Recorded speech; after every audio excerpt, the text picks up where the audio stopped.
ये छात्रों नमस्कार। एनसीईआरटी गणित कक्षा 10वीं में आपका स्वागत है। आज हम लोग प्रश्नावली 8.1 का प्रश्न क्रमांक 2 हल करेंगे। तो आइए सबसे पहले प्रश्न पढ़ लेते हैं। इसमें एक चित्र दिया गया है और कहा गया है tan p minus cot r का मान ज्ञात कीजिए। तो यहाँ पर हमें tan p और कॉट r निकालना है। तो उसके पहले हमें एक चित्र दिया गया है और चित्र में फिर वही बात दोहराई गई है। दो भुजाएं दी गई हैं और तीसरी भुजा हमें ज्ञात करना है। तो जैसा कि हम लोग पहला क्वेश्चन जो कर चुके हैं उसमें हमें दो भुजाएं दी गई थी और तीसरी भुजा निकालनी थी। तो हम लोगों ने पाइथागोरस प्रमेय का इस्तेमाल किया था। यहाँ पर भी हम लोग त्रिभुज पी क्यू आर में जो समकोण त्रिभुज है पी क्यू आर उसमें हम लोग पाइथागोरस प्रमेय का इस्तेमाल करेंगे और तीसरी भुजा यानी कि क्यू आर निकालेंगे। जब ये तीनों भुजाएं आ जाएंगी तो फिर हम tan p निकालेंगे और cot r निकालेंगे और जब ये दोनों आ जाएंगे तो फिर उनमें घटा देंगे। ये पूरे क्वेश्चन का सार है। तो चलिए एक एक करके सॉल्व करते हैं।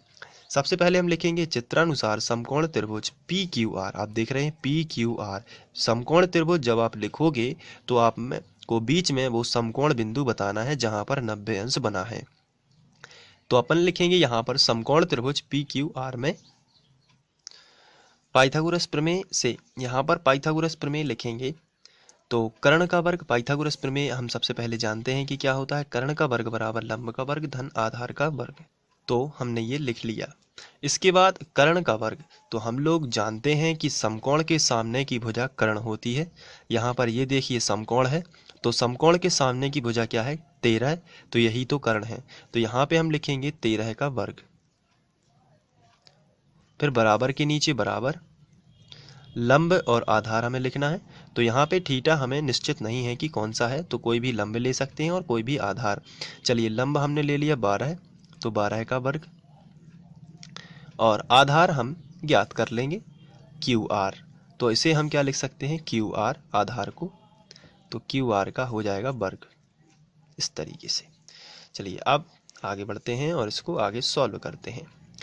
ये लिखा है 13 का वर्ग। तो 13 का वर्ग यानी 13 गुणित 13 तो ये आता है 169। आप 13 गुणित 13 करिए 169 आएगा। बराबर के नीचे बराबर 12 का वर्ग यानी 12 गुणित 12 यानी 144 ये भी आ जाएगा। प्लस क्यू आर का वर्ग है तो यहाँ पे हम लिखेंगे क्यू आर वर्ग। ऐसा भी इसको लिख सकते हैं, होल स्क्वायर हटा के सीधा क्यू आर पे वर्ग लगा देते हैं। ये क्यू आर किसी इसलिए है कि क्यू आर एक क्वांटिटी होती है और वो पूरी होती है, इसलिए अलग अलग नहीं आता है। चलिए ठीक है। इसके बाद ये जो है संख्या है और ये भी एक संख्या है, लेकिन ये क्यू आर है तो इसका मान निकालना है। तो इसका हमें पक्षांतर इस तरफ करना पड़ेगा। तो 169 यहाँ पर पहले से लिखा था और ये प्लस वाली संख्या जो है इस तरफ आ जाएगी तो ये माइनस में हो जाएगी 144। बराबर में आपको मिलेगा क्यू आर वर्ग इस तरीके से। 169 में से 144 घटा देते हैं तो मिलता है 25 और बराबर क्यू आर वर्ग। वर्ग घटेगा तो आ जाएगा वर्गमूल। तो अंडर रूट 25 बराबर क्यू आर और 25 का वर्गमूल हम सभी जानते हैं कि 5 होता है। तो 5 बराबर क्यू आर। तो अब हम चित्र में क्यू आर की जगह पर 5 सेंटीमीटर लिख सकते हैं यहाँ पर। तो हम यहाँ पे लिखेंगे 5 सेंटीमीटर। ये देखिए ये आया है अभी मान।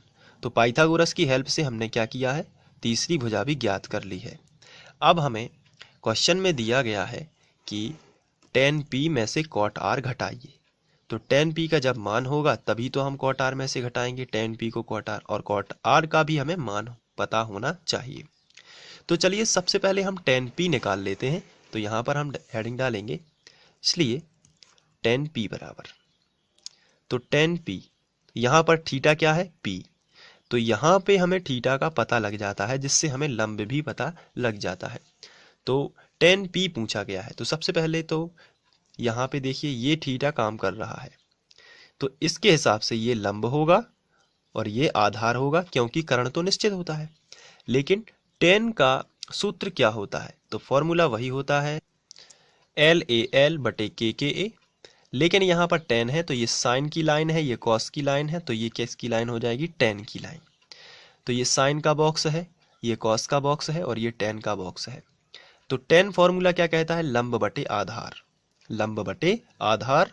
तो यहाँ पे हम हिंदी में लिखेंगे लंब बटे आधार। इस तरीके से। लेकिन लंब कितना है ये चेक कर लेते हैं। तो थीटा क्या है, P, तो इस हिसाब से थीटा के सामने की भुजा क्या होगी, लंब 5 बटे, ये बटे लिखा है तो यहाँ पर भी बटे खींच दिया। आधार क्या हो जाएगा, तो कर्ण तो निश्चित है, लंब भी निश्चित हो चुका है क्योंकि थीटा P है, तो इसके सामने की भुजा ये हो जाएगी लंब। तो आधार क्या होगा, 12 है। तो tan P मिला है 5/12 है। अब इसमें से घटाना क्या है, क्वेश्चन देख लेते हैं। इसमें से घटाना है cot r, तो इसके लिए हमें cot r भी निकालना पड़ेगा। तो चलिए cot r भी निकाल लेते हैं। तो हम हेडिंग डालेंगे cot r बराबर, और cot का फॉर्मूला tan का उल्टा होता है यानी आधार बटे लंब।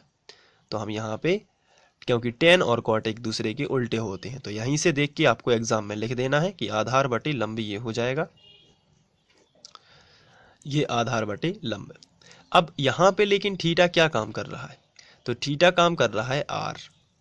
तो r देखिए, अब इस बार ये बनेगा थीटा, तो ये बन जाएगा लंब, और ये लंब बनेगा तो ये अपने आप क्या हो गया, आधार।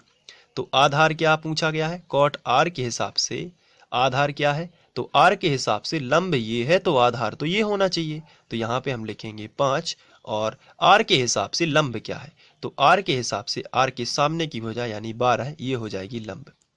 इसलिए अब हम tan P minus cot r निकाल सकते हैं जो क्वेश्चन में पूछा गया है। तो हम यहाँ पे इसलिए लिखेंगे tan P minus cot r।